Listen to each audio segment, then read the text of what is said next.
4 ते 5 दिवसांमध्ये देशभरात पेट्रोल आणि डिझेलच्या दरामध्ये पुन्हा वाढ। मुंबईमध्ये पेट्रोल 91 पैशांनी तर हाय स्पीड डिझेल 94 पैशांनी महागला। आठवड्याभरापूर्वी पेट्रोल डिझेलचे दर 3 रुपयांनी वाढले असता आता पुन्हा दरवाढ। बुलढाण्याच्या मलकापूरमध्ये पेट्रोल पंपावर वाहनांची रांग। आज इंधन आल्यानं नागरिकांची पेट्रोल पंपावर गर्दी। तासनतास रांगेमध्ये उभे राहून सुद्धा पेट्रोल डिझेल मिळत नसल्यानं तारांबळ। डिझेल टंचाईच्या पार्श्वभूमीवर नंदुरबार जिल्हा प्रशासनाची खबरदारी। तालुक्यामधील पेट्रोल पंपांवर रुग्णवाहिकांसाठी डिझेल उपलब्ध ठेवण्याच्या सूचना। रुग्णवाहिकांना इंधनाचा फटका बसू नये म्हणून NRHM मधून निधीची तरतूद। नांदेड शहरातील सेवा पेट्रोल पंपावर डिझेलचा तुटवडा। डिझेल मिळत नसल्यामुळे वाहनधारकांची हेळसांड। खरीप हंगामाच्या मशागतीच्या तोंडावर डिझेलचा तुटवडा। डिझेल पुरवठा सुरळीत करण्याची नागरिकांची मागणी। पंढरपूर शहरामध्ये सीएनजीचा तुटवडा निर्माण झाल्यानं वाहन चालकांची दमछाक। सीएनजीचा तुटवडा निर्माण झाल्यानं वाहनांच्या 2 किलोमीटरपर्यंत रांगा। पुरेसा गॅस पुरवठा होत नसल्यानं मोठी समस्या। बुलढाण्याच्या देऊळगाव राजामध्ये शेतकऱ्यांची पेट्रोल पंपावर गर्दी। पेट्रोल पंपावर शेतकऱ्यांच्या कॅन घेऊन रांगा। नंदुरबारमध्ये इंधन टंचाई तीव्र। अनेक पेट्रोल पंपांवर नो पेट्रोल डिझेलचे फलक। वाहनांच्या लांबच लांब रांगा। अपुऱ्या पुरवठ्यामुळे नागरिकांची गैरसोय वाढली तर गुजरातमधील पंप बंदचाही परिणाम जाणवू लागला। जालना छत्रपती संभाजीनगर महामार्गावरील पेट्रोल पंपावर वाहनधारकांची गर्दी। MIDCमधील पेट्रोल पंपांवर 1 ते 1.5 किलोमीटरपर्यंत वाहनांच्या रांगा। पुण्यामध्ये पेट्रोल आणि डिझेल भरण्यासाठी वाहनांच्या रांगा। पेट्रोल आणि डिझेलमध्ये 90 पैशांनी वाढ। डिझेल 94 रुपये 40 पैसे प्रति लिटर तर पेट्रोल 107 रुपये 86 पैसे प्रति लिटर। अमरावतीमधील पंचवटी चौकामधील पेट्रोल पंपावर पेट्रोल बंदचे फलक। पेट्रोल पंपावर अद्याप पेट्रोल टँकर पोहोचलेला नाही। चंद्रपुरात डिझेल टंचाईचं संकट। सावरगावमध्ये पेट्रोल पंपांवर ट्रॅक्टरच्या रांगा। शेतकरी कॅन घेऊन डिझेलसाठी तात्काळत उभे। ब्रेडच्या दरामध्ये 5 रुपयांनी वाढ। मॉडर्न ब्रेडच्या दरामध्ये 5 रुपयांनी वाढ। कच्च्या मालाच्या किमती वाढल्यानं ब्रेडच्या दरामध्ये वाढ।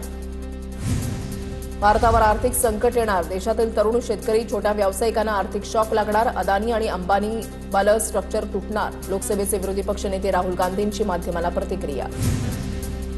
भाजपला मतदान करून लोक त्यांच्या कर्माची फळं भोगतायत। मोदी जनतेवर आर्थिक बोजा टाकून परदेशात फिरतायत। इंधन दरवाढीवरून संजय राऊतांचं टीकास्त्र।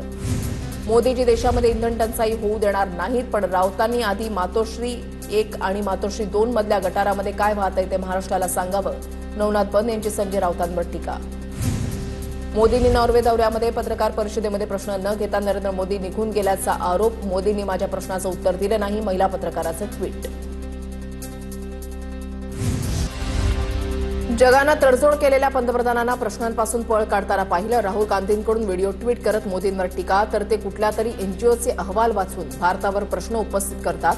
भारतीय परराष्ट्र सचिवांचं स्पष्टीकरण। समुद्राच्या खालून भारतामध्ये पाईपलाईन आणण्याचा विचार। पंतप्रधान मोदींच्या दौऱ्यामध्ये याच मुद्द्यावर चर्चा सुरू। आमदार गोपीचंद पडळकरांचा दावा। होर्मुझमध्ये पाईपलाईन कुठून टाकायची हे बघण्यासाठी मोदी समुद्राखालून परत येतील। पडळकरांच्या विधानावरून संजय राऊतांचा टोला। इंधन मिळणार नाही म्हणून काही जण स्टॉक करतायत। नागरिकांना पेट्रोल संदर्भात काही प्रमाणात टंचाई भासण्याची शक्यता। इंधन तुटवड्यावर मंत्री संजय शिरसाटांची प्रतिक्रिया। नीट पेपर फुटी प्रकरणी सीबीआयकडून नागपुरातील नीटच्या 2 परीक्षार्थ्यांच्या घराची झडती। दिल्लीच्या सीबीआय पथकाकडून घेण्यात आली झडती। नागपूरच्या शिकवणी क्लासमधील विद्यार्थ्यांची चौकशी सुरू। नीट पेपर फुटी संदर्भातील मोठेगावकरचा जुना व्हिडिओ व्हायरल। नीट परीक्षा प्रामाणिकपणे घ्या अशी मागणी करणारा मोठेगावकरच आरोपी। पेपरफुटी प्रकरणामध्ये मोठेगावकरला सीबीआय कोठडी। सीबीआय अधिकाऱ्यांचा लातूरमध्ये मोठेगावकरच्या कार्यालयामध्ये तपासाच्या दृष्टीनं डेटा एकत्र करणार। बँक तपशील आणि आर्थिक व्यवहारांसंबंधित सीबीआयकडून तपास सुरू।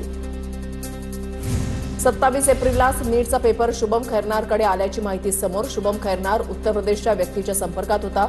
शुभम खैरनारच्या हातामध्ये प्रश्नपत्रिका पडता शुभम 2 दिवस नाशिक बाहेर होता।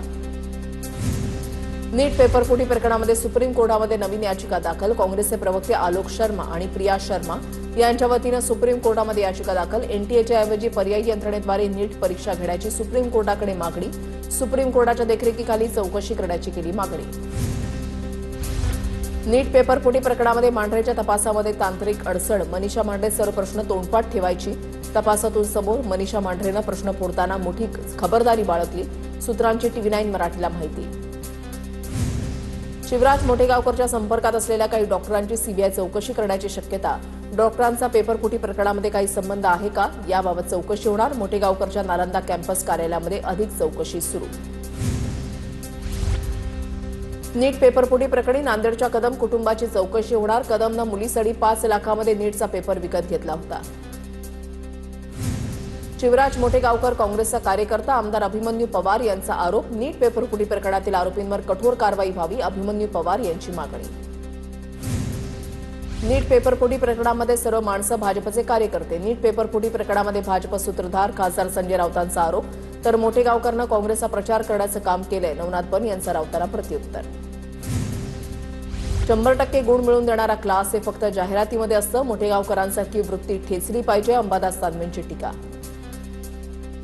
नीट पेपर लीक प्रश्नी सर्व दोषींवर कडक कारवाई करा, नैतिक जबाबदारी धरून केंद्रीय शिक्षण मंत्र्यांचा राजीनामा घ्या, माकप नेते अजित नवले यांची मागणी. अकोल्यामध्ये आरसीसी क्लासेसच्या विरोधात संभाजी ब्रिगेड आक्रमक. संभाजी ब्रिगेडच्या कार्यकर्त्यांकडून आरसीसीच्या बॅनरवर शेड फेकत रोष व्यक्त. पिंपरी चिंचवडमध्ये नीट परीक्षेमधील पेपरफुटीचे पडसाद. संभाजी ब्रिगेडकडून आरसीसी क्लासेसच्या निषेधार्थ आंदोलन. संभाजी ब्रिगेडच्या कार्यकर्त्यांकडून आरसीसीच्या बॅनरची तोडफोड. लातूरमध्ये शिवराज मोठेगावकरच्या क्लाससमोर मनसेचं आंदोलन. अंडी फेकत महाराष्ट्र नवनिर्माण सेनेच्या कार्यकर्त्यांचं आंदोलन. नीट पेपरफुटी प्रकरणामध्ये शिवराज मोठेगावकरला अटक. मनसेच्या आंदोलनादरम्यान पोलिसांचा बंदोबस्त.